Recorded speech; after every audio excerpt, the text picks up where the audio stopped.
తస్మై శ్రీ గురుమూర్తయే నమ ఇదం శ్రీ దక్షిణామూర్తయే. శ్రీ గురు దక్షిణామూర్తి స్వామివారి యొక్క సులభంగా అందరూ చేసుకోగలిగినటువంటి ఒక శ్లోకాన్ని ఇప్పుడు చెబుతాను. దక్షిణామూర్తి స్వామివారి యొక్క ధ్యానము, స్మరణము సకల పాపహరణము. ఇది జ్ఞానాన్ని ఇస్తుంది, ఆరోగ్యాన్ని ఇస్తుంది, ఆయుర్దాయాన్ని ఇస్తుంది. అది ఇవ్వలేనటువంటిది అంటూ ఏమీ లేదు. ఆ స్వామివారి చిత్రపటాన్ని చూస్తేనే చాలు సకలము కూడా సిద్ధిస్తాయి. మనము ఒక ధ్యాన శ్లోకము అనేది చదువుకుంటూ ఉంటాము. గురవే సర్వలోకానాం భిషజే భవరోగిణాం నిదయే సర్వ విద్యానాం శ్రీ దక్షిణామూర్తయే నమః అని. ఇది చాలా అద్భుతమైనటువంటి శ్లోకము. ఇది దక్షిణామూర్తి స్వామివారి ఎదుట కూర్చొని రోజు 11 మార్లు చదివినట్లయితే సంపూర్ణమైనటువంటి అనుగ్రహము కలుగుతుంది. ఎలా దీని యొక్క అర్థము తెలిస్తే అర్థమైతే మనకి దీని యొక్క శ్లోకము యొక్క గొప్పతనము తెలుస్తుంది. ఆయన ఎవరు? గురవే సర్వలోకానాం, సమస్త లోకములకు గురువు. భిషజే భవరోగిణాం, భిషక్ అంటే వైద్యుడు అని అర్థం. ఆయన సమస్త వైద్యులకే వైద్యుడు అంట. అందరికంటే కూడా గొప్ప వైద్యుడు అట.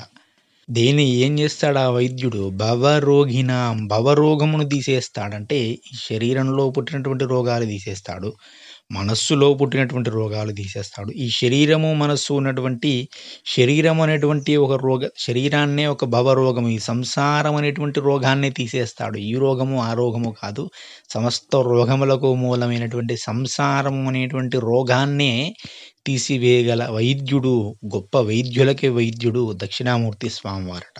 నిదయే సర్వ విద్యానాం, ఆయన సమస్త విద్యలకు నిధి. నువ్వు ఆ విద్య ఈ విద్య కాదు, ఒక పెద్ద నిధియే నీ ముందర ఉన్నది. సామాన్యమైనటువంటి విషయం కాదు ఇది.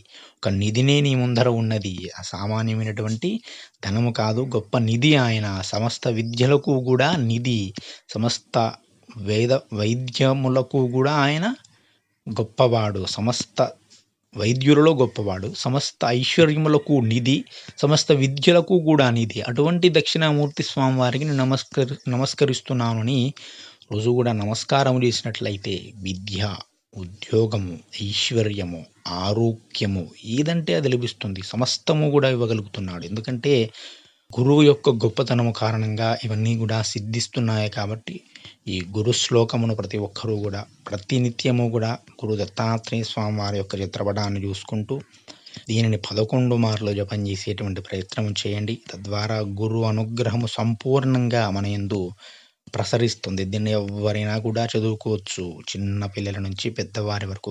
చిన్న పిల్లలకు ఖచ్చితంగా చదివించండి మీ పిల్లలకు, ఎందుకంటే విద్యలో వృద్ధి కలుగుతుంది.